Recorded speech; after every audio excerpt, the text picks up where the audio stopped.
हम अपने इर्द गिर्द काफ़ी चीज़ें फॉर ग्रांटेड लेते हैं, लेकिन शायद हमें उनकी अहमियत का अंदाज़ा काफ़ी देर से होता है।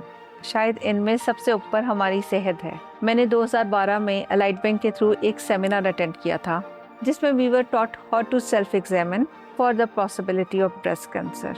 वी वर टॉट कि हम क्या रूटीन सेल्फ चेकअप कर सकते हैं in order to detect in our body earlier.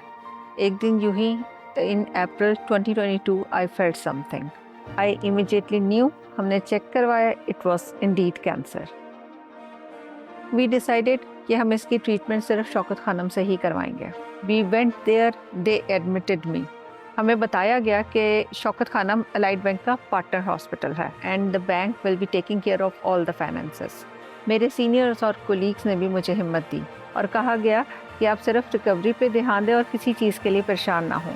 We started chemotherapy shortly after this. मेरी पूरी कोशिश होती थी कि मैं ऑफिस आती रहूँ, even though I got weaker physically. I didn't really want anyone to feel that I am sick. मेरा बिल्कुल दिल नहीं करता था लोग मुझे बीमार सा देखें और मुझे liability feel करें। इसलिए I tried my best to continue my professional life साथ साथ। I was recommended 8 chemo sessions. Unfortunately, पहले 5 sessions के बाद ही I felt very weak.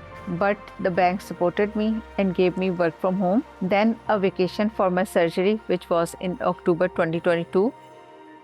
Surgery अल्हम्दुलिल्लाह काफ़ी अच्छी रही। देन उसके 2 हफ्ते बाद ही I was back in the office.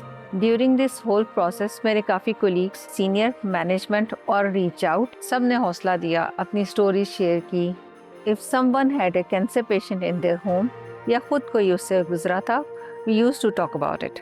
इसलिए नाउ दैट अल्हम्दुलिल्लाह आई एम फुली रिकवर्ड, मेरी भी पूरी कोशिश होती है to attend and organise as many seminar and workshop on this issue as possible. जैसे मेरी एक अर्ली डिटेक्शन की वजह से ट्रीटमेंट पॉसिबल हुई, आई रियली विश कि हर एक के लिए पॉसिबल हो।